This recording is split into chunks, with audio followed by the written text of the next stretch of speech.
Ya, pesan kami ya, kami suatu dari pelaku budaya untuk pada generasi muda untuk tidak melupakan sejarah dan budaya. Karena dalam budaya ini ada esensi nilai-nilai luhur sebagai identitas jati diri bangsa yang memiliki peradaban. Jadi bicara budaya itu bukan bicara tentang selera, tapi bicara budaya itu tentang identitas jati diri. Maka jati diri bangsa yang memiliki nilai-nilai luhur ini harus kita jaga, lestarikan dan amalkan ke dalam kehidupan kita sehari-hari.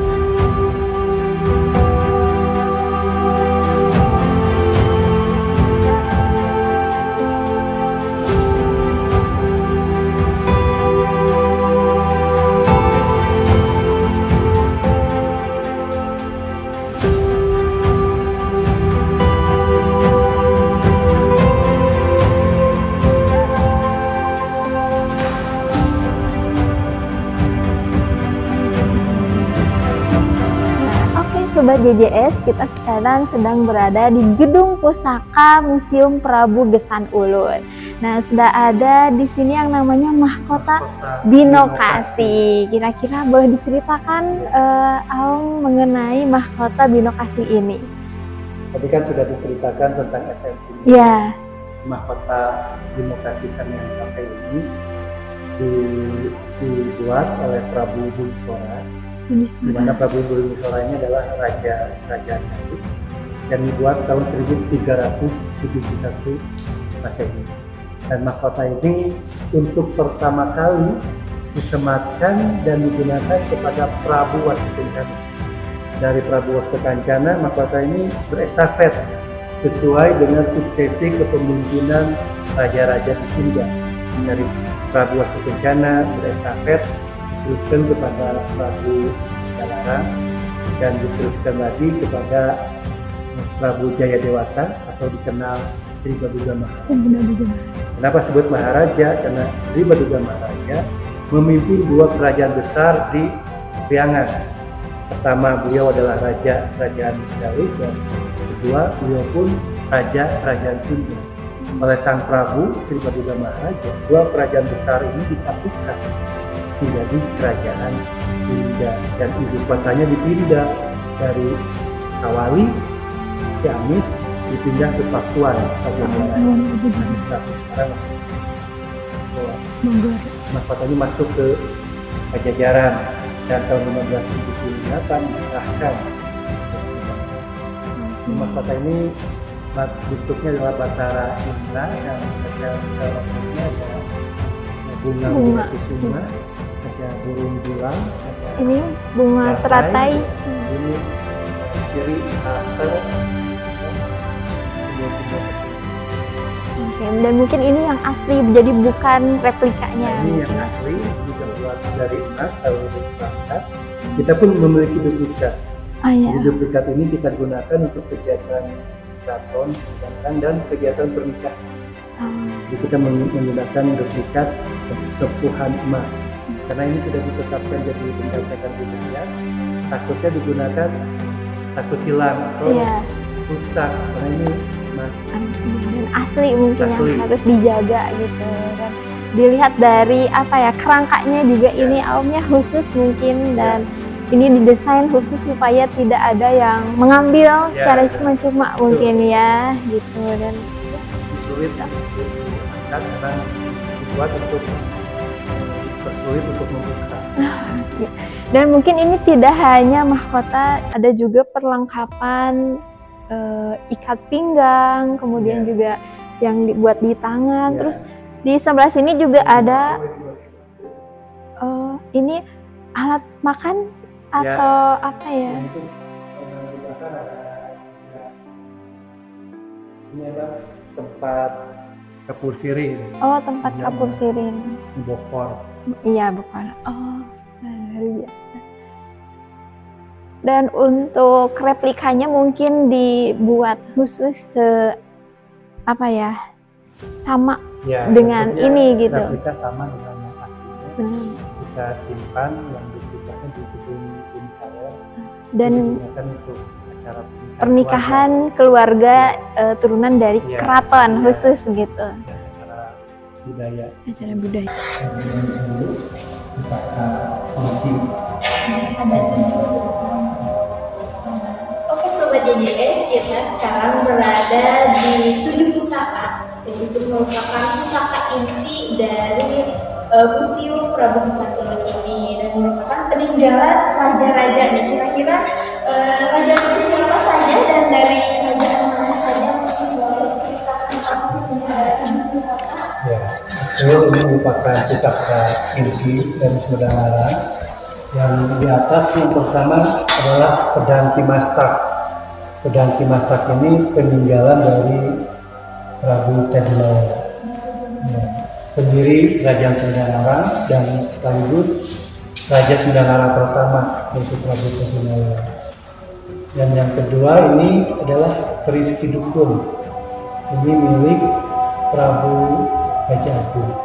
Beliau adalah Raja Sumedang Larang kedua, dan Prabu Gajah Agung ini adalah putra dari Prabu Tajimalala. Turun temurun. Yang ketiga ini ada keris Panunggo Naga. Ini milik Pangeran Angkawijaya atau Prabu Gesan Ulun.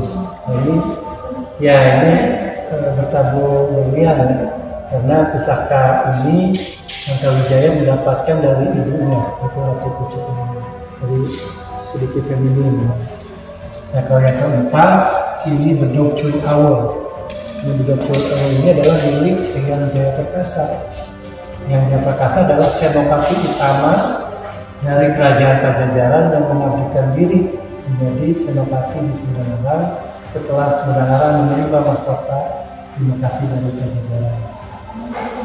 Ya, beliau punya jabatan besar di Pajajaran sebagai senopati tinggi. Dan yang ini sama, namanya keris Naga Sastra. Yang ini adalah keris Naga Sastra milik Pangeran Panembahan. Nah, beliau yang membangun Gedung Sindang Nanti tahun 1706. Dan ini yang terakhir adalah keris Naga Sastra milik Pangeran Suryanegara III alias Pangeran Kornel. Kalau di sini tadi dikatakan bahwa Prabu Gajah Agung merupakan anak Ya. dari Prabu Tajimalala. Iya. Ya, ini ada cerita unik ya, cerita menarik pada masa Prabu Tajimalala, di mana Prabu Tajimalala ini memiliki putra yang kembar, yaitu Prabu Lembu Agung dan Prabu Gajah Agung. Dan adik kakak ini tidak mau menjadi raja waktu itu. Tapi bagaimanapun juga sang Prabu Tajimalala harus menurunkan kerajaan pada anaknya. Maka dalam suatu ketika dua anaknya yang kembar ini dibawa ke puncak gunung, dan di alun-alun di tengah gunung itu diberikan tugas, yaitu untuk menjaga sebuah kelapa muda dawagan yang di atasnya disimpan sebilah pusaka beliau, Kimastak. Iya.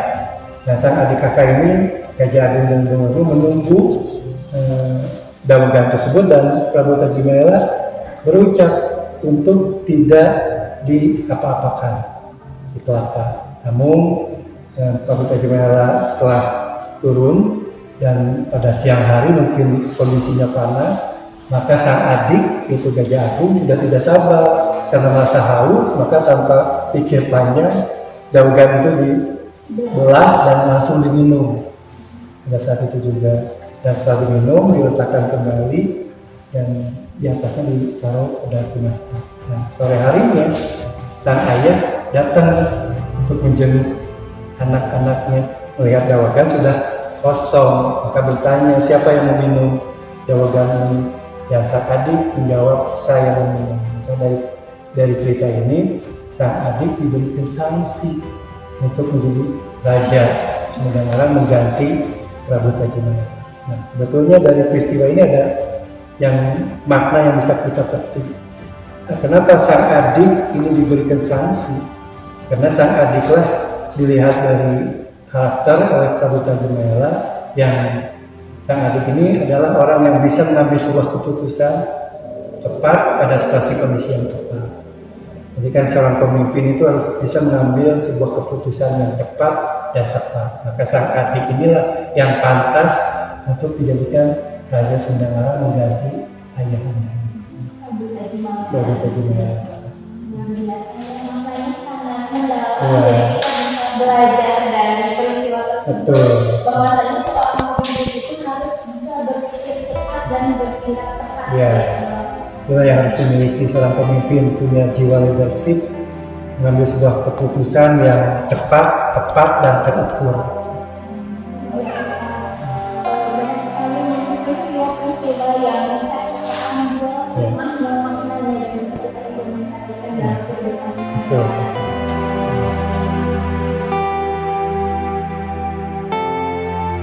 Oke Sobat JJS, dan itulah jalan-jalan seru kita hari ini, dan tentunya masih dalam edisi Ramadan di Museum Prabu Gesan Ulun. Tentunya jangan lupa nonton ya di jalan-jalan seru banget hanya di Par TV. Sampai jumpa di JJS selanjutnya. Wassalamualaikum warahmatullahi wabarakatuh. Bye.